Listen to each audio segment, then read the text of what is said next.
They took the picture to a medium, and before they even sat down, the medium said, "I don't want to talk about the picture you're going to show me." Oh my God.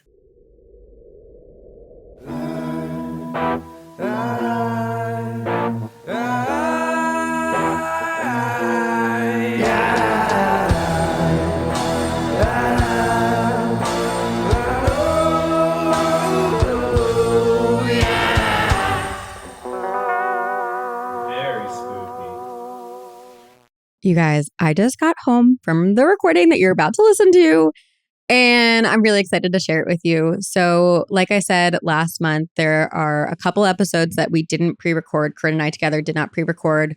So I have a guest for today's episode. It is one of my nearest and dearest friends and brother, as we call each other, Ash from Morbid podcast. We get some stories from Ash's childhood and also share some stories with paranormal evidence. So this is one of those episodes we highly recommend going over to YouTube to check out the photos and videos. But if you prefer listening, totally fine. We'll post all the images and videos on social media this week as the episode comes out. So check it out over there and enjoy the episode. I love Ash. Also, Elena couldn't join us today, but she does have a book that just came out. So please go support my other brother, Elena, whose book, The Butcher Legacy, just came out and is available for purchase. It's the third in the Butcher and the Wren series. And I might have a little inside scoop on it. And all you need to know is it's amazing. Okay, enjoy the episode. Oh, this is also Two Girls, One Ghost. Two Girls, One Ghost. Hey. Hi. Welcome. Thank you. Thanks for being here. I've never been here. Brother Ash. Brother You've Sabrina. never been here. This is your house. No, I've been in my house, but I've never been on your pod. Technically, you have. Multiple times. Have I? Not alone. Okay, see that. Yeah. Multiple times? Yeah, we did the Lizzie Borden episode. And then, but the year before that, I think we did when we recorded in the vault, the bank vault in Boston. Oh my God. That's like when we met. That was our origin story. Yeah, I forgot we met. Fuck, I'm like, I don't know our friendship. I'm trying to think. There was a time that Corinne and I had gone and investigated the Conjuring house. Okay. And I don't know how we became friends, but we went and got breakfast with you and Elena in like a diner. I feel like that was after. No, that was before. That was before the vault? I think so. Really? And then the vault came after. So we were just homies. We just like we were fell meant to in be love. homies. Yeah, we just fell in love. And then you being like, "This is our friendship, Ash. This is how this worked." And then we did witch class together. We did do witch class together. That was so Which fun. A lot of people on Two Girls, One Ghost have been like, okay, why have you never talked about witch class? I know. And I feel like I would occasionally share knowledge that I shared, but I also didn't want to share the location of it. Well, that's why I've really refrained from saying anything because like it's in my town. Exactly. So. Yeah. Like don't want people showing up. Yeah, you know. I got to keep the witch class chill. But that was a bonding experience. For so many reasons. For so many reasons, yeah. But it was very, very fun. I loved witch class. Are you still doing your astrology one? I fell off of it because this summer has just been like really, really, really busy. But I'm going to have like a meeting with the teacher where she basically just like catches me up. Oh, I love that. I think I've missed a one-on-one. Yeah, literally. Private session. No, she's great. Yeah. I've missed like 3 classes though. So I did like the first installment and then I'm in the advanced course. Oh my God. But I couldn't keep up with the advanced course. It's like AP classes. No, literally. You made it. Yeah.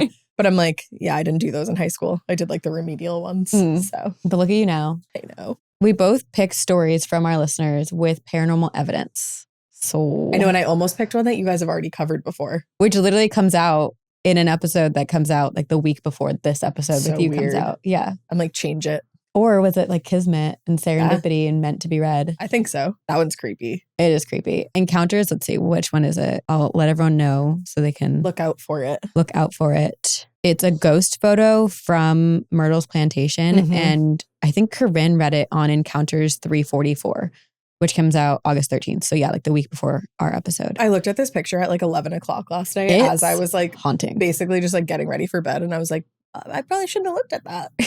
Like, ew. Do things keep you up at night? Yes. Paranormal things.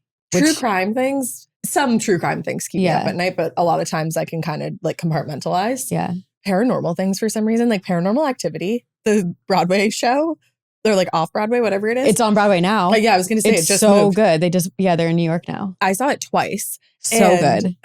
I was just as scared the second time because the first time we went, we were in the front row. So we couldn't see a lot of what was happening on that second floor. Yeah. I actually screamed in the audience. You did? Yes. You were that person? No, I literally was. And I was like, oh my God, that was involuntary. Like, I'm not that person. The part when like somebody like, whoop, oh, yes. I literally was like, ah!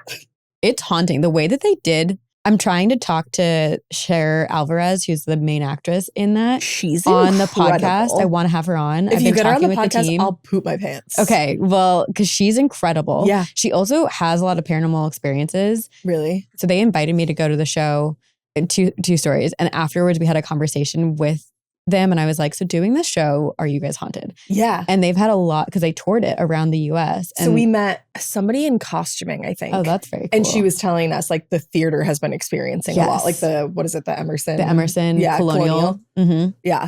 Yeah. So they have some great stories. But then second, they also filmed our group of people and our reactions watching the show. Like the audience? The entire time I'm literally like. You didn't jump? But I think I smile when I'm scared. Do you really? So I was just like. Wait, I'm going to have to look at you on like ear. our next investigation and you're just going to be like cheesing in the corner as I'm like crying. Which is also like haunting in a way, I guess. Yeah, just having a maybe you're haunted. Creepy smile. I talk about this a lot, but I love clothes. So no matter what the occasion is, whether I'm lounging at home or I'm going to a wedding or I'm recording a podcast episode, I shop on Revolve. They have clothing for every occasion. They have brands that you love. Their shipping is so quick and easy. Returns are easy. And it's my sure way to look and feel my best. Recently, I did a photo shoot and I was like, I need new outfits. I went to Revolve and I found the coolest outfits that you've probably seen me post on social media. The pants I'm wearing right now from Revolve. The shirt I'm wearing, that brand is also on Revolve. The laundry room, highly recommend. Free People, A Goldie, I get all my jeans on Revolve. If I have a wedding coming up, I also go to Revolve. So whether it's a big night out, a wedding, a summer trip, or you just need something last minute that actually works, Revolve always has it. Go to revolve.com/TGOG to shop our faves and use code TGOG for 15% off your first order. Fast shipping, easy returns. It just makes everything easier. That's revolve.com/TGOG. You can shop our faves and get 15% off your first order. Offer ends September 6th, so don't miss out. We're both haunted. You are haunted. Yeah, We're same. both haunted. I'm hella haunted. Actually, okay, before we get into our stories. Yeah. Because I feel like we talk so much about life when you and I hang out, but Yeah. I don't know about any hauntings that have happened in your life. Really? Recently or in general. I mean, I know some, but yeah. I mean, recently, luckily, nothing. I moved into a new house and it is older than my last house, but I haven't, knock on wood, I haven't experienced anything. I'm really not in the mood to experience anything. You're like, not today. I'm just like, please keep it to yourself. Yeah. Like, we can all coexist here. And I feel like even if you did, you'd be so unbothered. You'd be like, yeah, I can't deal with you right now. I'd be pretty bothered. I'd be like, can you just like not show yourself? You leave me alone. We can vibe together. Yeah. I used to see a lot more stuff when I was little. And I feel like that's such a common experience, like, because you're so much more open to it. So have I told you the story when I lived at my grandparents' house with my mom and I like woke up in the middle of the night? No. Okay. So my grandparents have an old farmhouse. I think it's like 1900s, like early 1900s. And it's like literally used to function as a farm. So it's a gorgeous house. But my mom and I used to live there and we actually shared a room with Elena. And there was like a curtain in the middle because Elena was like, stay on your side. To my mom, I could go on both sides. Elena is a queen of boundaries. Yeah, she's a Capricorn. She's great with boundaries. Yeah. There was a big shower curtain in the middle. And it was like, I had free reign to go, but my mom probably needed like a password or something. And Elena's very neat too. Yeah. So my mom is like not neat at all. And honestly, neither am I. But anyway, so one night I was sleeping and my mom and I were like kind of in like a day bed, like pushed up against this side of the wall. And then there's a closet right here. Mm-hmm. And I woke up and I looked down and I literally saw like not even like an apparition, like a child in like plaid little pants, like old timey pants, like little like vest and like newspaper like a newspaper cap. Boy. Exactly. Just reading my mom's book, like leaned up against reading your mom's book. Holding my mom's book, reading it. What book was it? I think it was probably like a fucking Danielle Steele novel. But I love that he was like, so much. Slaps. Yeah, it's getting heated in here. Yeah. He was like, damn, it's steamy. And so I woke my mom up and I was like, Mom, like there's a boy. Like, what the fuck? And she was like, no, like go back to sleep. But then I think there was like a nightstand or like a dresser that the book had been on. Yeah. And when she woke up the next morning, the book was on the floor, like wedged in the closet. In the closet? Yeah, like wedged in, like next to where he was sitting, because he was sitting up against the closet.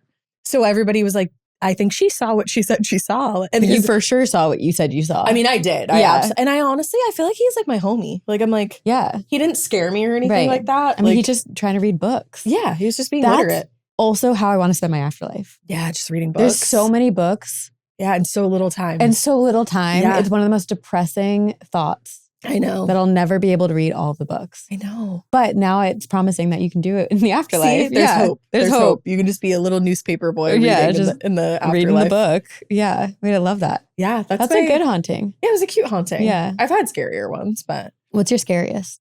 I used to live in an apartment with my mom, and obviously because I was a child.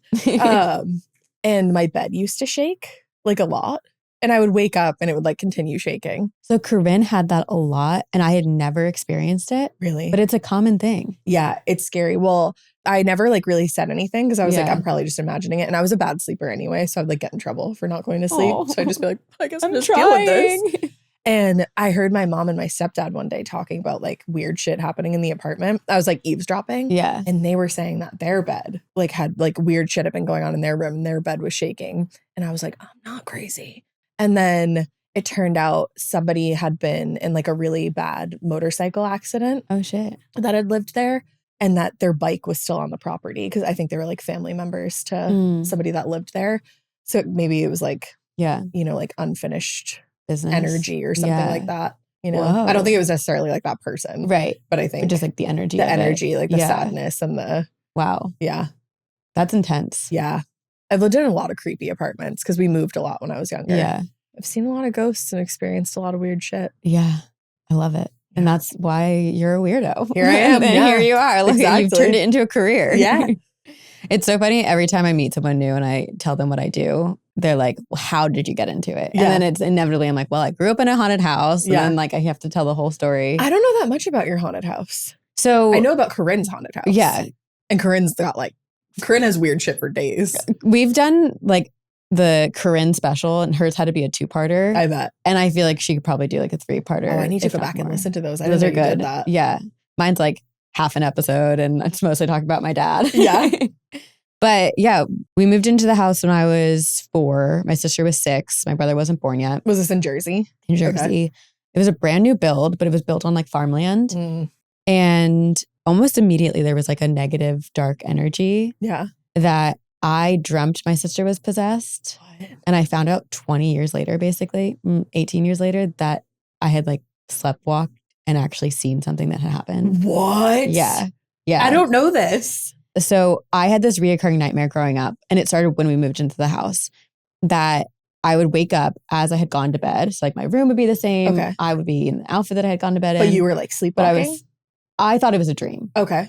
And I would feel like this presence was at my doorway and it felt like I needed to follow it. So I would follow it down the hallway to my sister's room. And I would open my sister's bedroom door and it would be like this like black and white orbs fighting over her, like diving down, fighting over her. Okay, wait, I think you've told me a little bit of this. Yeah. Yeah. And I always woke up at that moment. Like it was scary. Okay. And you would wake up and like see nothing. Like things would be back to normal. Yeah, or I'd be in bed. Okay, okay. Yeah. Fast forward, I'm 21, graduating college, and I'm at dinner with my dad, my sister, my brother. Somehow the conversation of reoccurring nightmares comes up. Yeah. And so I start saying this one and like a couple of other reoccurring nightmares I've had. My dad drops us off at like a grad party, you know, going to drink the whole night away. But I get a text and he's like, hey, do you have time tomorrow to like chat before I fly home? Because something you said tonight happened in real life. Like it wasn't a dream. Oh, and I was like, excuse me, politely, what the fuck? You're like, which fucking recurring nightmare? Yeah, which one are you talking about? And he goes, yeah, that dream you had about the like black and white orbs fighting over your sister happened in real life. So he saw that. So he one night woke up, again, we had just moved into the house. He had fallen asleep on the couch watching TV and he woke up to a weird sound. Okay. He thinks it's the TV, turns it off. He starts like going down the house. It's late at night. This scene, you're really setting this scene. Well, this is exactly. Also, I met him at a bar. Yeah. And he orders a Bloody Mary. And I was like, this is so perfect. You're like, damn. Yeah. Spooky. Setting the vibes. Love it. So he starts going through the downstairs, make sure the doors are closed, like windows are locked, and he starts heading upstairs to go to bed. Okay. But as he's climbing the stairs upstairs, he just gets that feeling that like someone else is in the house. Oh. that shouldn't be. Yeah. Like that hair raising feeling. So he climbs up the stairs. My bedroom's right there. He checks on me. I'm asleep in bed. Okay. He checks on my mom. She's asleep. And he starts going down the hallway towards my sister's room. And like, he's like, it just starts getting colder. Stop. And like my instincts are like, run. Oh my God. But obviously my sister's sleeping over there. And he's like, my daughter is right there. My 6-year-old child. So he goes to her room. She was 6 at the time? Yeah, she was 6. Oh my God. He touches the door handle and he said it was ice cold. Ugh. Opens the door, said that like all the air was sucked out of the room. My sister is laying in bed, asleep. He takes one step towards her and she's laying there, eyes closed, asleep. Her mouth starts moving and a deep guttural voice comes out and says, "Get out." Brother. No, like, look at my arm right brother. now. What the fuck? How No, do parents crazy. do that kind of shit? Like, I want to have kids someday and I'm like, how horrifying. I don't know that I'm built for like that kind of paranormal experience. Like, right. Like, I'd be like, okay, I will get out. Like, you're good. I just watched Paranormal Activity 2, like the one that focuses on the baby. I was like, well, I'd just be like, I loved him. Yeah. It's all been good. Yeah. What am I going to do? That's so fucked. Ew. So scary. So what did he do? So he goes up to, he's like, I'm not going to get out. yeah. He's like, well, this You're is like, horrifying. He went to bed. He's like, see you later. My sister's still possessed to this day. He goes up to her and he like grabs a hold of her and he's like, leave my daughter alone. Okay. And also my dad is a complicated person. He has so many hauntings and stuff that he's experienced in his life. So he's like, this is not my first rodeo with a demon. I've got this. That. Yeah. He is like, leave my daughter alone. Wakes her up. She's fine, confused. Like, why are you waking me up, bitch? Like, I'm trying to sleep. Yeah. Had a good dream. Yeah. I was in like Hawaii because this demon took over my body. Yeah, you know. So then he like picked her up and went to turn and take her to sleep in bed with my mom and him. And I was sleepwalking. Like I was standing at the doorway. Stop it. So you saw all of that, but I was interpreting it. Yeah, as like good and evil fighting over my sister. So the good was your dad and then the evil was like the demon. So then did you guys have more experiences living there? Like, so my dad got the house. Did she just sleep in her fucking room the next night? I don't know. They got the house blessed after that. Okay. And then we did have a mom and son, like good spirits in the house. Like my brother, when he was born, would wake up crying all the time, being like, Mom, tell the little boy I don't want to play. I'm trying to sleep. His toys would go off. And then there was a closet in our basement that we were all scared of. And we kind of think that when the house got blessed, like whatever that dark energy was, just got like sequestered to the closet. Oh, you got to bless the closets too. Yeah. Damn. I'm always curious, like if the current family has anything happen. Have you ever reached out?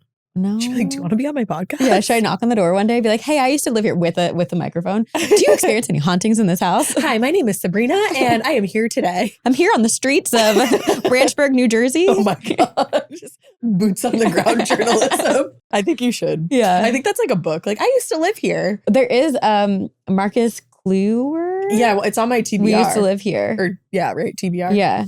We're actually for our book club reading The Caretaker by him, and he's going to come join our book club. Oh, hell so yeah. excited. That's cool. Okay. Should we read our stories? Yes. I'm going to start. First? Yeah. Okay. This is called Ghost Caught on Camera, My Haunted House. Okay. From our listener, Rebecca. And the video is so scary. I think it's amazing. Okay. But it is scary in the sense that catching anything on camera is a little scary. It's my worst fear. That's why I don't have cameras inside. I have them outside. Yeah. But I also want to see. Like, I want to know, you know? It's like the sick fascination. No, I get it. Yeah. Okay. But the story is also kind of sad. Okay. Hey, ghostly girls. My name is Rebecca. I'm from Australia. I found your podcast this year and I've been binging it nonstop. I had to share a video of a ghost I caught on camera while filming a vlog in my bedroom. So some backstory. I've always felt connected to the spirit world and I have lots of paranormal stories to share with you guys, including when I saw the Hat Man. Oh, not the Hat Man. Terrifying. I moved into my partner's house, now my fiance's, when I was about 18 years old.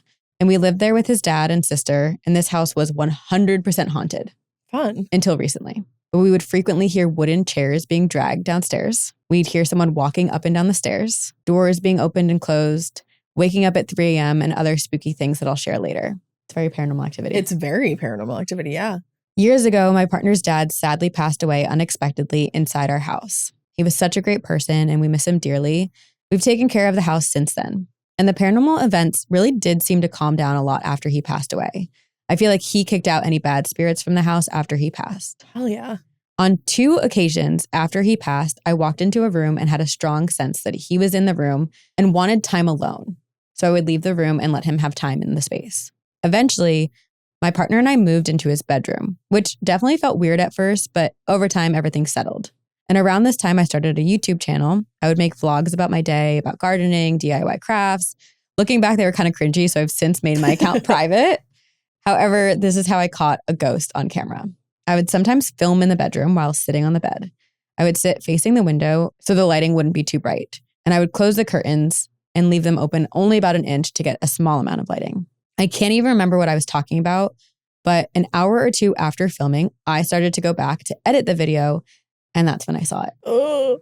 While editing, I noticed my dog, Evie, jumped off the bed and started staring at the wall. Ew. I went back to watch it again, and that is when I saw a huge shadow of a person walking out of the walk-in closet, out of the bedroom door. And if you watch carefully, you can see the legs walking and its arms moving. Stop it. Evie notices the shadow, runs over to the wall. I truly had a physical reaction when I saw it. I started shaking and quickly thought there must have been an intruder in the house, but that was impossible. I was home alone while filming. The doors were closed in the bedroom. And obviously, I would have noticed if someone was in the room with me. Yeah. Unfortunately, since this was years ago, I don't have the original uncut video, but I have the small section of the video, which I've sent to so many friends. And believe me, it's 100% real. The shadow does look really tall, but I think it's my partner's dad and that he continues to protect this house to this day. Oh. Okay, so I'll show you the video. I love that if it's your partner's dad. No, and it's so clear. Well, it's interesting that like she didn't get a bad feeling like while it happened. Like didn't even realize it was happening. I also love that it's like he's like supporting you vlogging. Yeah. Okay. He's like, go girl. So there's no sound on the video, but we'll watch it. Oh. Then you see the dog go after it. Yup. Oh. Isn't that? That's crystal clear, brother. You see the full body. Yeah, that literally just looks like a guy walks by. It's wild. It's weird too because there's like an after effect on the shadow. You know what I mean? See, like it almost looks like two people walking together, like side by side. Interesting. But I'm also like, you know, sometimes when when the way light hits the shadow or hits the person, you have like two shadows. Yeah, that's actually a good. I don't know. That definitely looks like two shadows to me because one almost looks like it's slightly ahead of the other. But maybe it's just the way that the light is. I mean. The way the dog like immediately is like, what the fuck? Trust your pets. But again, the dog doesn't seem like upset. It's almost excited. Like, oh, I'm like, hey. Yeah, like, ooh, someone's here. Oh, maybe it was your father-in-law. I think so. I like that. But isn't that like so clear? Yeah, no, that's crystal clear. Yeah. That's really scary. It's wild. But also like beautiful. I am of the mindset that yes, a lot of paranormal experiences can be scary, but especially in a situation like this where you think it's the father of your partner, like I would love to catch my grandma's ghost or my grandfather's ghost. That'd be sick. Yeah. No, I totally agree with that. But then it also freaks me out because it's like in every scary movie, it's like, I'm your grandma. And then it's not your grandma. Even in Paranormal Activity, it's like, I'm your mother. That part fucked me up. With the box. Oh yeah. Hate it. So good, but so bad. That's the thing. Yeah. I don't know about you, but this most recent Mercury retrograde hit me hard. And I was so grateful that I had therapy because my gosh, did I need to talk through some things. And I also know there are so many people who are looking for therapy, but feel bogged down or overwhelmed by the fact that they can't find a therapist that takes their insurance or it just feels expensive or overwhelming. But that is why we love Rula. Rula does things differently. They partner with over 100 insurance plans, making the average copay just $15 per session. That's real therapy from licensed professionals at a price that actually makes sense. And what I really love too is that it supports every aspect of your mental health journey. So from therapy to medication management, which is important for me because I am on medication. They have a diverse network of licensed experienced professionals, and Rula's therapists and psychiatrists make it easy for you to get the care you need. You can also find the right therapist for you with Rula based on your needs, your preferences, and state requirements. Thousands of people are already using Rula to get affordable, high-quality therapy that's actually covered by insurance. Visit rula.com/TGOG to get started. That's RULA.com/TGOG because you deserve mental health care that works with you and not against your budget. Okay.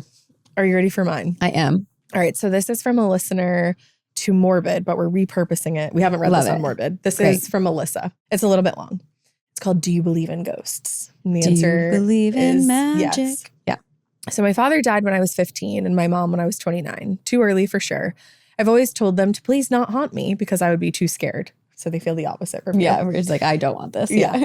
I let them know that if they felt they needed to connect with me, that they could contact me in my dreams, which my dad did. He introduced me to a gardener in a greenhouse that I would meet years later, but I never called on them or encouraged any of my family and friends who passed to contact me. Wait, they had a dream introduction to someone and they actually met them later? That's what it sounds like. Yeah.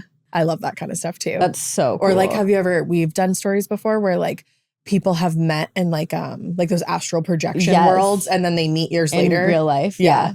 That's wild. That's so cool. That feels like soulmate shit. I was just going to say, we've read some that it's like love stories. Yes. They make me cry every time. Same. And I'm like, where's mine? I know. You're like, you need to start astral projecting. I'm a hopeless romantic. Like, give me my future spouse. Cut to Sabrina later tonight, just like, come to me. But I never called on them or encouraged any of my friends and family who passed to contact me. I was just too afraid, honestly, that they would keep me up at night or shake my bed or jump out at me in the dark, and I would literally shit my literal pants. However, an experience I had last year changed my entire point of view on ghosts forever. Ooh. My good buddy, Rosalia Triana, went to the hospital in November of 2023. She was 76 and had decided not to pursue any further medical care. I rushed to visit her while she was still talking and came back every day. She was moved to hospice and continued to smile and laugh as droves of people came to visit her. As an actor in New York, she was a stand-in for Cher in Moonstruck. What an amazing human. That's the best brag ever. Yeah, I would never stop telling people that. Yeah. She loved teaching theater to kids who needed someone to accept them for who they were. And she also did past life regressions. I want to do one of those so bad. Have you done one? Brian Weiss has videos he's the author of Many Lives, Many Masters. Okay. He has YouTube videos where he like does the hypnosis, like talks you through it. Stop. Corinne, I think, has tried it. Yeah, because Corinne talks about her past life a lot. Where like her, in the past life, like she was her mom. Oh, so she was the mom and like her mom was her kid. Yeah, it's like, how come you're the mom now? Yeah. Yeah. Yeah. That's crazy to me. I love that. I want to do one, but I feel like I would want to do it like in person. Like I don't feel up for the task of... Right. It's too much work for yourself. Yeah. And I want it all to be recorded. Yeah. And I would need someone to sit next, like I would need Corinne to be next to me. Like an anchor. Yeah. And to like also then regurgitate to me what happened. Mm-hmm. Yeah. Yeah. I get that. Yeah. I love that we're like codependent on our podcast partners because me and Elena are the same way. I'm like, I can't do anything without you. No, that's exactly how I feel. But then I feel like I can do things with you. Yeah, exactly. With the brothers. The brothers. Yeah. Okay. She also did past life regressions, some with people who became famous or were famous in another life. Whoa. This girl was a Wiccan witchy. We met in film school and immediately gravitated toward each other. She dyed her hair purple and wore purple clothes. Everyone knew her as the Purple Lady. As the days passed and she became less responsive, I started reading to her from the Book of Natural Liberation, translated by Robert Thurman, aka the Tibetan Book of the Dead, or what I like to call Bardo for dummies. That's cool. That is really cool. She had read it to a friend when she sat by his deathbed, so I felt like she might like somebody to read it to her. So sweet. That's very sweet. Wow. Yeah. The book is full of instructions on how to help the recently dead navigate the in-between and not fall into a super bad rebirth. So, which like, if I die first, read that to me at my deathbed. For sure. Okay, I'm like, I feel like this is like the Beetlejuice handbook too. Yeah. Like, yeah. Oh, what is that called? Book of the, is it just the... Book of the newly handbook deceased. For the recently deceased. Yeah. I said desist. Deceased. So on a very snowy New Mexico night, when I got the call that she had passed, I rushed to her side, ready to help her on her journey. I hopped in my car and spun up my driveway on icy pavement in a mild panic. I forgot all the instructions from the book and called out the first thing that came to me. Go toward the light, as if I was Phoebe in Friends. I immediately course corrected and said, go toward the bright light. That's you. You made the light and you need to recognize that it is you. Calmer, I aimed a thought at Rosa and said in a regular voice, this is ridiculous, right? I heard her answer, what the fuck? Let's do it anyway. When I walked into her hospice room, I dropped my backpack on a chair and walked up to her bed. She looked the same as when I'd left her that afternoon, except of course, she wasn't breathing. I bent down and I said in a strong voice, I'm going to cry. Dear Rosalia, you beautiful girl, it's Melissa. I love you. You have just died, and this might be confusing to you, but you're safe. You have people to help you. What a good friend. This is like, everybody needs this friend. Yeah. The brothers will do this. Yeah, for sure. Yeah. As we were just talking about like sitting next to each other for past life readings, like we'll do this deathbeds too. 100%. Yeah. Look at the tears in your eyes. I feel the same. You have people here to help you where you are, and I'll help you too. We'll say some prayers together. Don't be afraid. I watched her chest and I thought I saw her heart beating. I looked around behind me at the hospice nurse and asked, she is dead, right? They confirmed she was. I put my hand on her forehead and it was still warm. The nurse left us alone, and I read out loud the passages from Natural Liberation for one who has just died. Parts of those prayers are so amazingly direct and beautiful. Hey, noble one, now you have arrived at what is called death. You are going from this world to the beyond. You are not alone. It happens to everyone. At this time, when your body and mind are parting ways, pure reality manifests in subtle, dazzling visions, vividly experienced, naturally frightening, and worrisome, shimmering, like a mirage on the plains in autumn. Do not fear them. Do not be terrified. Do not panic. They cannot hurt you. You cannot die. That is like one of the most beautiful things I've ever read. Yeah. When I finished reading all the prayers, I told her I loved her, tears flowing now. I named all the people I could remember in that moment who had been her family and her friends in this life. And I told her they loved her and that I expected to see her in the next life or I would be pissed. I moved closer to her, bent down again, kissed my fingers and touched her forehead. This time, her skin was cool. As I turned to go, I felt her presence behind me, floating like a balloon on a string. I felt the string in my fingers. I turned back, but she still lay in bed. Oh. Rosa, I said, you can follow me around the hospice, but once they take your body away, I'm going to let you go. You need to find your way on your own. I'll say prayers for you every day, but you cannot linger here. When the transport came, they covered her body in a beautiful native blanket. As they passed through the hallway, I followed the stretcher out into the cold moonlit night. 23 days later, on Christmas Eve, my sister and I went to the Farolito Walk in Santa Fe, our annual tradition. The old neighborhood decorates paths, garden walls, and rooftops with candles and paper bags, weighted down by sand to reenact the journey Mary and Joseph made in Bethlehem. Canyon Road galleries offer cider, biscochitos, which are yummy bakery cookies, and bonfires. People sing carols and walk up the street and sometimes get a glimpse of Santa. That sounds so magical. I love how magical this listener's life is. Oh, truly. And the way that they write is like very beautiful. I'm like, do you want to be best friends? Yeah. I feel like you wrote a book that I could like step inside of. 100%. Yeah. I also want to get that book that they mentioned. Yeah. Yes. Like moving into the deceased life. Yeah.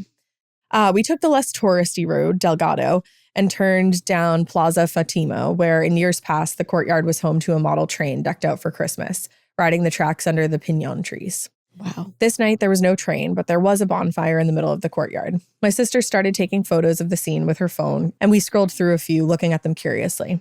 I walked to the fire to warm my hands, and she started taking pics again.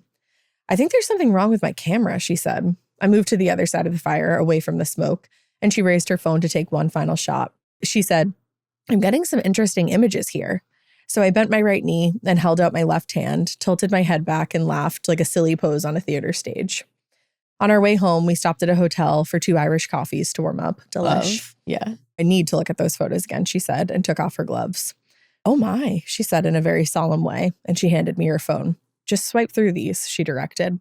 It was easy for me to see what she saw. An orb of light, sometimes with a face, sometimes with hands, shown in the first photo on the left side.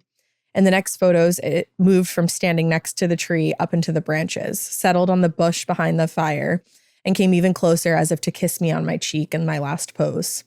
And the orb was purple. Neither of us could speak. It was undeniable that it was Rosalia coming to say goodbye. I'll cry. As I looked closer, I could see the background was always the same, even through the ghost. I thought it might be the smoke from the bonfire, but the smoke was clearly not part of the orbs and can be seen moving back and forth in each photo on either side of the fire as the wind moved it. There are no other people in the photos, no streetlights shining, no cars with their lights on. As a professional designer, I photoshopped a hell of a lot of photos, but no one had time to do that with these. These were raw and unlike any orb photos I'd ever seen. And we'll show you the pictures. Yeah. It's purple was all I could say. And that was when I started to believe, maybe not in ghosts per se, but in an energetic appearance that, although can't be seen by others, can be seen in a series of photos. Mm-hmm. Since then, I've invited ghosts, specters, phantoms, fairies, pixies, spirits, shades, lemures, my ancestors, and even people I don't know yet into a circle on a regular basis. I love that you just became like open to it. This email starts with like, I didn't want any of it, close the door, and yeah. I still tell them very clearly that they don't get to jump out at me in the dark or poltergeist my books across the room. Yeah, only my cat gets to do that. But I listen to them, I ask for their guidance, and acknowledge that there are some things we don't understand, yet don't have to ignore. This is beautiful. These pictures I want to see. Are crazy. Hold on. Also, for everyone listening, these will all be included in the YouTube video. So perfect. Ready? So look, there is the first. And it's like straight up purple. And it almost looks like there's like I kind of see like a face right here. And then it moves a little bit. And again, this almost looks like a body. It does. Oh my God. There's so many. And then it moves up into the tree. And it like that looks like energy to me. And it is purple. Yeah. And then it kind of like dissipates here. This is beautiful. Then it moves over above the sign. And then like right over her. And then literally look, that's right like where on it's top kissing of her cheek. And look at, you can literally see. Isn't that crazy? That's zoomed in. My gosh. Or like maybe even giving a hug. And that's Rosalia. She's beautiful. Wait, beautiful. Oh, and your cat. And the little kitty cat. So we'll share these. Yeah, wait, that is amazing. That's also undeniable to me for it to move in so many different areas. Right. And also for it to, this is like what I love too, because like the purple hair was such a big part of Rosalia. Yeah. Like it's just the fact that that's how she's showing up in the astral afterlife, whatever it is. Yeah. Because she like dyed her hair purple and always wore purple clothes. Like she was the purple lady. Yeah. That's like her essence. So that hit her on like a soul level, I think. And that's so beautiful. That's one of my favorite listener stories we've ever read. That's beautiful. Right? Yeah. We both were also talking about in the beginning of this episode about how scary paranormal things can be. I know. And how you like don't want to open yourself up to it, but like you can have things like this happen. I know, it's true. It's like you have to be in the right headspace, I think. Yeah. You know? Yeah. You just have to be open to it. Right now I'm too busy. Yeah. I have too much going on. I have no time for the ghosts. Yeah. I have too much time, but I don't need the ghosts. Yeah. You have a lot going on. Yeah. You have free time, but a lot going on. Yeah. I would invite Leia, like ghost kitty cat. Oh. I actually do. Like I often, every time I walk into my house, I'm like, Leia, this is still your home. I think her spirit is absolutely still there. I haven't had anything happen yet. You don't hear like her little phantom meows. I haven't. I loved Leia. I still do. No, me too. I know. Do you have her? I do not. No. I have like a little like cast paw print. Oh, cool. And I have an ink nose print. Oh my God, the little And then when I find little like tufts of hair, I've been putting it into a jar. I keep my cat's whiskers, so. I know, I wish, I feel like I'll find a whisker. You will. And I'll keep it. Or even like a little nail clipping. Yeah. Like you know how they like shed them? Little, You'll casings. find something. Yeah. But I have a jar of hair, and she had plenty of it, so. Wait, I have these little cat keychains. I'll look and see if I have one like her, but they're literally to put hair in. No way. Yeah, I'm a crazy cat lady. But yeah. Yeah, I mean, you know. Yeah, same. Yeah. Yeah. Wow, that's cute. Yeah. Okay.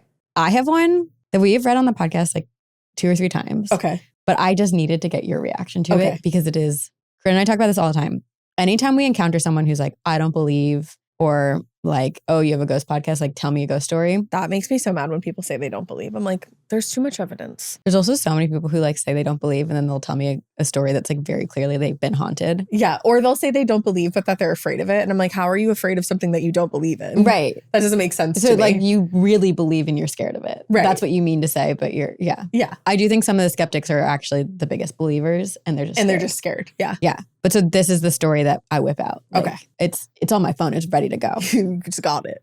Content warning, it does involve a child's death. Okay. Hi, ladies. Warning, I'm attaching a picture and it might scare you for months or break your heart. My coworker and I are, like, we read this in 2018 for the first time. Okay. It is now 2026. Okay. It has stuck with us. That's a big deal. Yeah. My coworker and I are writing this together. Her fiance's family went fishing at Smith Point County Park in Long Island, New York. One of the men caught a big shark, so they took a picture. This was taken around midnight. And at some point, someone noticed that there was a little girl in the picture, but there were no children on the beach with them. Okay. This little girl is looking at the men like, why are you here? What are you doing? She sadly also looks burnt and dirty. They did some research and realized that Smith Point Beach was the site of TWA Flight 800 explosion that happened in 1996. Oh, shit. They took the picture to a medium, and before they even sat down, the medium said, I don't want to talk about the picture you're going to show me. Oh my God. I would want to sit with that lady for hours after that. Right. I'd be like, you're the real deal. You're the real deal. Yeah. Tell me everything. Oh my God. Supposedly, this beach is so haunted, mediums will not go near it. Wow. The ghosts that inhabit the beach do not know they are no longer living. And my coworker and I did some research of our work. We believe we found who the little girl is. Wow. We believe she was the youngest victim in the explosion. I'm not going to say her name out of respect. Yeah. But I've attached her picture for you as well, which I won't share that, but I'll show the picture of that they caught. Yeah. The paranormal picture. It's from Nikki and Brittany. I'm so scared. So this is the photo of them holding the shark. That's not even an apparition. It's like full on. Oh my God. And she's looking directly at them. She's also like dressed like she's like traveling. Like you can see her little sneakers. Yeah. And then. Oh my God. Oh. Like. Yeah. Is that not her? That's absolute. Oh, that's heartbreaking because I don't want her to be stuck I know. there. It's so sad. I mean, it's devastating and like that tragic crash. I mean, like any plane crash or like tragic death like that is horrible. But I hope, because she was with her family. Yeah. So I hope that she's still with them and they're all there. Like that but gives then to me me, some like, type of peace. That's like a paranormal episode of Lost where you're just like stuck where you crashed. That's awful. It's awful. You want somebody to read that book to them and get them to like go to the light. Let's go to the beach and read the book to them. Yeah, honestly. Oh, see, this is why I wish I had more time because I would do that. I know. You're such an empath. I love that. I'm like, oh, let me bring this book that I don't even own yet. I just learned about. And travel to the most haunted beach that even mediums won't go to so I can help people. Yeah, just sit there for hours reading it to them. I mean, fair enough. That is one of the craziest photos I've actually ever seen. Because that's not, again, an apparition. That's a full child. Oh. Yeah. And she does look like a little bit burned. Like, oh, that's horrific. Yeah. Yeah, that's really scary. Yeah. It's August. And I don't know about you, but I feel like August is the Sunday of summer. So it's like the perfect time to reset and start getting ready for fall and specifically my wardrobe. And I'm so excited for fall clothing and I'm buying a lot of things from Quince. Quince specializes in effortless, high quality essentials like ultra soft organic cotton, premium Mongolian cashmere sweaters. They're beautifully tailored, built to last. And I'm so excited for sweater weather and the Quince sweaters. They're so comfortable. Also, everything at Quince is priced 50 to 80% less than similar brands. They work directly with ethical factories and cut out the middlemen, so you're paying for quality, not brand markup. Also, their home goods are incredible. I love changing out my sheets come fall and changing my duvet cover to give a little bit more of like a warm fall cozy vibe. I get all of my duvet covers and sheets from Quince. So upgrade your everyday. Download the Quince app for app-exclusive offers or go to quince.com/TGOG. Get free shipping on your order and 365-day returns. Now available in Canada and the UK too. That's QUINCE.com/TGOG. All right. So this one is from our listener, Katie. And they said, I've thought about submitting this before, but decided that now is the perfect time because this story and the photo that resulted from it are about to turn 10 years old. Oh. So then they sent a little putafa for us, a PDF. A putafa? I've been fascinated by the paranormal for as long as I can remember, probably because my Grammy told me ghost stories when I was a kid. My favorite, everybody needs a spooky grandma. Yeah. I can't wait to be a spooky grandma. Oh, I was just going to say, I don't know that I had a spooky grandma, but I'm the spooky person in my family. Yeah, you are. My grandma's not spooky, but she's very woo and like always has been. Love. And she's like, give it to the wind, talk to the spirits. Oh my God, that's They're delightful. Fairies. We would go on like bear hunts, like not real ones, but we'd like walk through the woods and like look for fairies and stuff. That's so special. Yeah, she's the best. Love. I think that's why I'm so woo. Yeah. And also the ghost that you saw. Reading a book the ghost in your bedroom. Yeah. My favorite was about the time her father saw a ghost in his house because he had been a diehard skeptic before his experience and used to scoff at others who claimed to believe in the paranormal. He was tough as nails, no-nonsense Navy veteran who survived every major battle in the Pacific World War II. That's crazy. And several heart attacks because he liked to fry his pancakes in bacon grease. What? That's like a Southern thing. Is it? Yeah. I've been watching True Blood and they do that on True Blood. And it's supposed to be like really delish. Yeah. It's not for me. Not for me either. Yeah. I don't eat bacon, so. I was going to say you're vegetarian, so that's your worst nightmare. I thought, if that guy believes in ghosts, then they must be real. And I longed to have an encounter of my own. There was something about the notion that there's more to the world than we can see that comforted me and enchanted me. I finally got my encounter when I was 17. It was a Sunday, and my parents had lucked out that weekend. My younger brother and I had both gone to sleepovers at other people's houses. My mom picked me up first since I was farther away, and we stopped to get my brother on the way home. He was a quarter mile up the street from our house, but it was a cold, wet February day, so she wasn't going to make him walk. Some context on the house he slept over at. It was built before the American Revolution and has one of those historical society plaques certifying that it is old as fuck next to the door. Love that. I know. I would love to have one of those. I had one of those. I know. It breaks my heart. I know. That house was amazing. I never got to actually visit. I just saw pictures. That's also so sad. But the cheetah staircase. I know. My uncle has one of those, actually. Really? Yeah. Wow. I think it was like a thing. I loved it. I want a cheetah staircase. You can make that. Do this staircase. Maybe I will. Or Cheetah my main staircase, cheetah. That'd be love sick. it. Yeah. That's also very you. I love cheetah. Yeah. I love animal print. Yeah. Yeah. It's on brand. It's so old, this house, that allegedly the earliest residents of the house were actually buried in the backyard. Whoa. Some context on my mom. I want to bring that back. Burying people in the backyard. I don't own a house yet, but or anymore. But when I do, I want to be buried in my backyard. In some states you can, so you should do research. Yeah. Some states it's a big no-no. I want an Addams Family graveyard in my backyard. I would love that. Right? Yeah. Yeah. I don't think that I can do that here. People also don't keep houses long enough, or they don't get passed down through families anymore. Yeah, it's not it's not the way it used to be. I think it would be weird if I was buried in the backyard and then it got sold to a different family. Like, hey. That's kind of like a great origin story as a ghost, though. Yeah, it is. Who are you? Some context on my mom. My brother and I knew that when she came to pick us up from a friend's house, we had at least another hour to hang out because she'd chat with our friend's mom. That was the best. Love. That day, I decided to stick around for the mom chat because everybody else who was in the house at the time was under the age of 12, and all but one were boys. This detail becomes important later.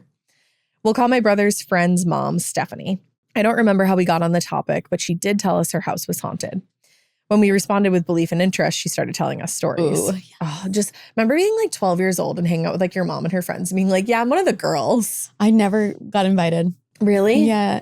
I grew up in a very go be in your room. Mama's busy household. Okay. Yeah. See, my mom was a single mom, and I think she just she wasn't a great mom. Yeah. So she was just listen to all the girl talk. And I was like, okay, girl, this is what you're going to do. And now you yap. We're learning your origin story. It all makes sense. I am a yapper. Yeah. I was very, what's that word? For kids who are beyond their years, but kind of annoying. I can't think of it. Start with a P. I don't know. She's very, I can't think of it. I'll think of it later. Okay, yeah. When we're done you'll recording. text me later. Yeah. Or Jamie will add it if she knows what we're talking about. She'll be like, oh, this is what you mean. Yeah. Before moving into the house, Stephanie and her husband lived in an apartment building with their 3 older children, one of whom was about 3 years old at the time. They explained to her that since they were moving into a house, not another apartment, it would be just the 5 of them there. They hadn't been in the house long when their daughter said, I thought you said this house was just for us. Confused, they asked her what she meant. And she responded, the people who come out of the fireplace. What? See, that's a version of a creepy kid I'd be down with. Yeah. They're Elena, not screaming in the middle of the night. Yeah. Elena's had experiences like that with the girls. Honestly, much more terrifying. But who are those people? And she's like, fuck, I got to deal with this. But of course, Elena has creepy kids. Duh, it was just a given. Yeah. The youngest is the creepiest, but we love that girl. They asked her to elaborate on that butthole tightening statement, and she said that 3 people often walked out of the fireplace. An older couple and a young man with no shoes. As you two would say. Out of the fireplace. Out of the fireplace, yeah. As you two would say, meaning me and Elena, time to yeet the whole child and burn the house down. In spite of that deeply fucked up welcome to the neighborhood, they settled into the house and had more children, including my brother's friend. Stephanie spent close to 2 hours telling us about their experience in that house, some darker than others. I'll include some summaries. Love. 1, there's the ghost of an old groundskeeper who goes around at night rattling windows to make sure everything's locked up. Wait, now I want to know, I want to see this house because clearly it has such a rich history. Yeah, clearly. And I'm like, tell me everything. Yeah. Let's investigate this. Can we come over? Wait, right. We're going to stop at the beach, read the book, and then we'll come to your house. We're just coming up with a full-blown itinerary through this episode. Hopping in a van. Yeah, drive it's fine. around. Perfect. Yeah. Number 2, one day Stephanie was running errands around the time school let out, but her son had a key and would be able to let himself in. When she got home, she found him sitting on the porch in tears. He wasn't locked out, but he didn't want to be inside because he said he had seen a boy who looked dead float across the kitchen and through the door into the garage. I would shit my pants. That's what I mean when I say I don't have time for this right now. Right. I don't have time to process I genuinely that right now. Yeah. Maybe in the future, but I don't need to see a dead boy floating through the house into my garage. I would be like, what the fuck did I just see? I actually made Drew come down to the garage to get me after Paranormal Activity because I was so scared. This would be too much for me. That's hilarious. Number 3, speaking of the garage, one day a headstone, too weathered to read, just appeared in their basement. What? It has a dirt floor, which is supposed to let in all kinds of energy. A psychic friend told them that the spirit of a man had put it there. It just appeared. It just appeared. a headstone that they couldn't read. That's giving cursed energy. That's crazy. Stephanie's husband moved it to their garage where I saw it with my own shook as fuck eyes that very day. But I'm like, why'd you move it to the garage? Okay, I was just in Kennebunkport, Maine, and I went on a ghost tour. And at the public library, there's a like full ass head, like tombstone, just like built into the brick wall. What? And the story is they found this headstone in a farm, like on farmland, like many years ago. Yeah. I guess the guy, there was no like body or anything beneath it. It was just like a engraved headstone. And I think the guy who it was for used to like teach students and all of it. Like, he was like a very like smart, generous guy. Yeah. So they just were like, what better place to honor him than on the public library? And I was like, that is so sick. That kind of is sick. I feel like I'd be very, like, I'd feel so complimented. Right. Like, so for this situation, I'd be like, okay, let's build it into the wall. Yeah. But you don't know anything about this person. That's true. So like, there's nothing on there. It's too weathered to read. Yeah. So that's like really fucked up. Yeah. I don't know what would you do with it? If like a weathered headstone just appeared in your home? You'd be lit. I would be like I would pull out GhostTube. Yep. Be like, what's up? What's your story? But I also would take it as a sign that they want to be recognized or they have a message. So I would honor it. Yeah. I agree with that. I don't know what I would do. I would honor it for sure. But maybe like not at my house. I'd get a storage facility. For all your haunted objects. Yes. Perfect. Okay. Number 4. This one sucks. A man in a brown suit likes to stand around corners and behind doors to scare people. What? Trigger warning for rape and incest here. He may have, according to a psychic, fathered a child with his own daughter. The spirit of this child, a little girl, wanted to play with Stephanie's youngest daughter, who asked Stephanie if she had to keep playing with the girl because she was so scared of her, which is so sad. I hate this man. Yeah, let's bring him back to life and kill him all over again. Yeah.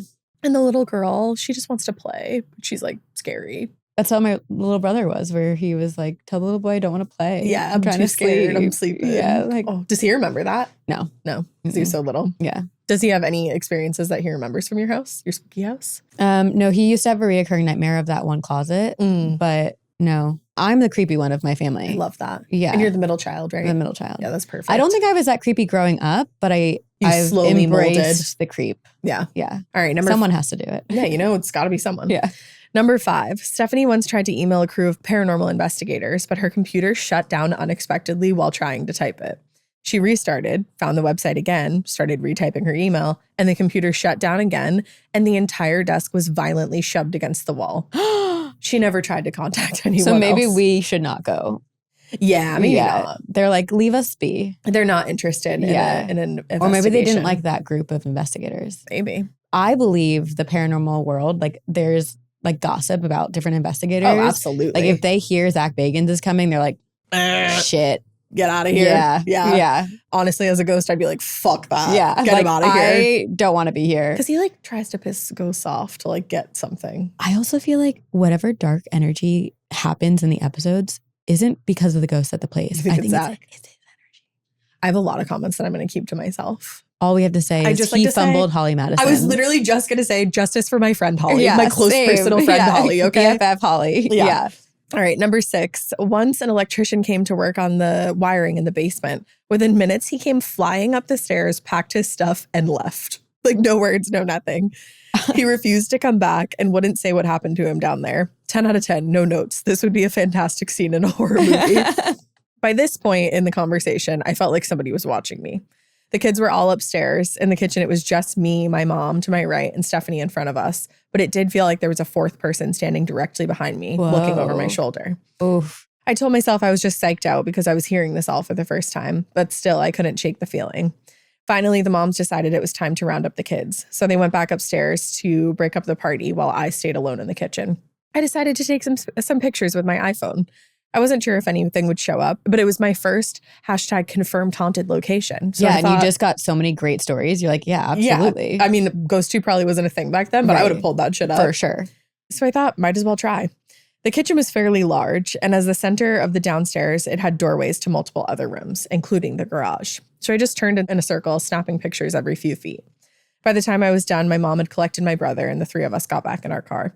Safely on the road, I mentioned my feeling of being watched to my mom. Once we got home, we started examining the pictures. I can't remember exactly how many I took, but only one of them contained something. It was a picture of the door next to the garage. The door had a window with 9 panes of glass, rectangles arranged 3 across by 3 high. So I zoomed in on each pane to see if anything besides typical garage clutter was visible. When I zoomed in on the middle pane on the far right, my mom gasped and I felt my bowels drop out of my butt and hit the floor at my feet. Cleanse your colon. Cleanse that colon, baby, just with the paranormal. To the very far right of the pane, right where the glass meets the wood of the door, you can see my reflection, my eyes, my nose, my dark hair, even my hand holding the phone. But just to the left, directly behind me, is a floating head. No body, no features on the face, but you can clearly see light hair tucked behind an ear. Oh my gosh. I was right. There had been somebody behind me. Now for the skeptics, my fiance. Even though I know with every fiber of my being that I was alone in that kitchen, let me describe the 6 other people in the house at the time. Okay. My mom's hair is as dark as mine, and she's 5 inches taller than me. Mm-hmm. The figure looked to be a couple inches shorter than me. Also, if it has no body, how do you... probably, let's just start there. Yeah, probably not anybody in the house because I do assume they all have bodies. I think so too. Stephanie, while about that height, has even lighter hair that was covered by the hood of a fluffy blue bathrobe the entire time we were there. That's just mom shit. I love that. Yeah. You remember how I said earlier the only other people in that house were children under 12 and mostly boys? Yep. All the boys had very short hair, much too short to be able to tuck behind the ear. That leaves Stephanie's youngest daughter, whose hair was just as light as her mom's.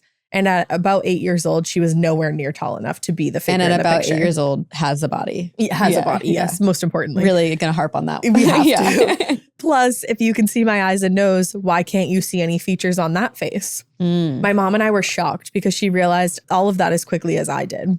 We knew there was no possible way it was anything other than the presence that I had mentioned feeling. Mm-hmm. We immediately sent the picture to Stephanie, who replied that she saw even more faces than the one behind me. Then we called my dad into the room. He said, "That's not right," and walked out. I was spooked the fuck out.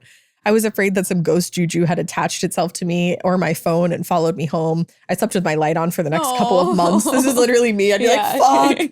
I had gotten the ghostly encounter I'd wanted for years, and now I was being a complete chicken shit about it. One thing began to make sense, though. 2 years earlier, both of Stephanie's cats had kittens, and we adopted one and named her Cricket. I've had 5 different cats in my life and spent time around many more, and I can say with confidence that Cricket was the weirdest kitten ever. She would freak out at nothing. It's a cute name. Cricket is a great name for a cat. I actually know, I've heard of a little girl named Cricket, and I think that's that's really very cute too. Right? I love that. She would freak out at nothing and spend a lot of time staring at the walls, probably because she was used to seeing people walk through them at her first house. And when she got the zoomies, she would parkour herself up a wall and run horizontally for a gravity-defying amount of time. She might have had some leftover ghosts in her for a while. Anyway, I finally stopped sleeping with my light on by Easter when we were invited back to the haunted house for brunch. Perfect timing. Yeah, great. Yeah. I made donut muffins for the occasion, was stoked about them because donut muffins. That also sounds so good. Had donut Yeah, muffin? I've never had a donut muffin. I'd like to know more about that. Me too. I'd like to taste it. Yes. Yeah. To understand it. Yeah. Tell me everything and feed me all of them. But I was also nervous to be going back to that house. Would my spectral lurker remember me? Thankfully, the party was outside. But at some point, in an act of unintended psychological sabotage, somebody took my muffins inside. When it was time to eat, my mom asked me to go into the kitchen to retrieve them. I dutifully, fearfully went into that empty house and held my breath as I crept through the kitchen, like I was trying to avoid being spotted by a T-Rex rather than ghosts. I had just grabbed the container that held my precious muffins when I heard footsteps in one of the rooms upstairs. I have never moved so fast in my life and probably never will again. I don't even remember getting back across the kitchen. I think I genuinely blacked out for a second from my sheer terror. I really thought this was going to go in the direction of like her donut muffins were gone because the spirits wanted them. What if the spirits ate her donut muffins? If I were a ghost, I would for sure eat her donut muffins. I would absolutely. Yeah. I would like to eat them as a human too. But, you know. But if we have to wait until our next life and afterlife, I guess we will. I'll do it. My next memory is standing next to my mom in the yard, paler than my usual shade of frail Victorian child whose delicate constitution does not permit them outdoors, and shaking. "What is wrong with you?" she asked me. My eyes the size of dinner plates. I said that I had heard somebody walking around the upper floor of the empty house. My mom started laughing. I was stunned. She knew about the house. What the hell was she laughing about? Did she find it funny that I almost had been a snack for a ghoul? Then she said, "Stephanie's oldest daughter is home for the week. She's upstairs taking a shower." Oh. I said, "Oh," and handed the muffins over so I could sit down and hyperventilate with my head between my knees. This was one of the last times I was at that house since I started college the next year, and I've never had any other encounters there, ghostly or otherwise. Thus concludes my tale of my first and creepiest paranormal experience. Keep it weird, fellow massholes, but not so weird that you can't handle getting what you wished for and think you're about to be dragged to hell over some muffins in the birthplace of your formerly possessed cat. Hey, you survived. You survived. You survived. And that was it. And have a ghost photo to share. All right, where's the creepy head? Let me show you. So that's her. And then there's this it does look like an ear right there. It does. The other lady said she saw more faces. I tried to find more faces and I couldn't, but I do see what she's talking about. Like right there. Yeah. It's freaky. Wait, what's this whole thing? I think that's her. Oh! I was like, that's for sure like a full-on face. Wait, no, that's what she's talking about. Behind How did I completely miss the actual the other thing is circled. The other thing is circled. But yeah, so that's another thing. It's a girl with you could see the ponytail. Yeah. Literally the elastic. Is that the ponytail? Doesn't it look like a half up, half down hairdo? Why is it so far away from her head? Okay, well, she has a big head. I don't know. Or is this multiple spirits? I'm confused now. I feel like this is something else because that looks like her hair is down. Yeah. And kind of low-key, like a bushy eyebrow. Okay, so maybe that's what Stephanie meant. Maybe, yeah. Multiple. It doesn't have a body. Right. But that's such a clear ear. The ear, yeah. And it's not hers. But then, yeah, because she's here and she has dark hair. Right. I love that I completely missed it. I'm looking at the circle thing I see it right there. But I do see a face right there with an ear here. Right. I was looking for the hair, but there's the hair. That's for sure the hair. Yeah, that would fuck me up. It's also kind of peering out behind her body. It's I can see you. It reminds me of peekaboo. Peekaboo, Jimmy. Peekaboo. I read peekaboo in something recently and I was like, oh, I can't hear that phrase again. No, creepy. Wait, that is wild. Yeah. Yeah, the ear and there's the hair. Something behind you, babe. I'd shit my pants. Damn. That's crystal clear. Yeah, that's a house that if you want to have a paranormal experience, you go there. Yeah, absolutely. And you hope you don't encounter the man in the brown suit. Yeah, the weirdo, creepy rapist who is yucky. Goodbye. Damn. Well, I'm going to stick with the lights on tonight. Thanks for sharing those. Thank you for yours. Yours of course. And thanks for inviting me to do this. Thanks for being here. I can't believe it wasn't my first time on the pod. I really thought this was inaugural. It was my inaugural solo visit to the pod and without Corinne. Yeah. And without Elena. Without our brothers. I know. Just two brothers of four. Yeah. And as two people who are codependent on our other brothers. I know. Yeah. But I feel like we could be codependent on each other too. Yeah. I've got you. Like our witch class, we were hella codependent. We had to be. We had a good time. We did. Elena's not here, but she does have a book coming out that I wanted to tell everyone to go pick up. When does this come out? August 23rd. Oh, so honey, the book's out. Get it. Honeys. You got to get it. The Butcher Legacy. Butcher Legacy. The third in the series. Is it the final? I don't know if I'm allowed to answer that question. Oh my gosh. Okay, well, pick it up and read it. Yeah. The Butcher Legacy. The Butcher Legacy. I feel like I said that weird. No, you said it. Did I say both it right? Times. Okay. Yeah. The Butcher Legacy. Here's a third time. Really just putting it in your head. Go pick it up. Yes. Obviously, everyone knows Ash from Morbid. Go listen to Morbid if you don't already. Yeah, please listen. New episodes Mondays and Thursdays. Yeah. And everywhere you listen to podcasts. What else? I don't know. Maybe one day soon we'll go on another paranormal investigation. We need to. I want to really bad. We were going to do one back in May. I know. Where were we going? The Penhurst Asylum. Yeah, maybe we can figure that out again. I'm actually going to be, that's in Pennsylvania, right? Mm-hmm. I'm going to be in Pennsylvania next week, but I'm booked and busy. Yeah, you're like, last minute investigations are not for us. We need a plan. We'll figure this out. We'll make it happen. Okay. Yeah. Period. All right. You want to do the sign off with me? Yeah. Okay. So we say thanks everyone for joining. Also, shout out to our editor, Jamie Ryan, who's fantastic and edited and produced this episode. And shout out to Aiden. Shout out to Aiden. Who's on the Morbid team, but is also here making sure our audio and video are good. It's supreme. And we will see you on the other side. See, I usually whisper it, so it feels so weird. Yeah, that is weird. It's fun to whisper. I was you and you were Corinne. Yeah. Swapping places. Thanks, everyone. Bye. Bye.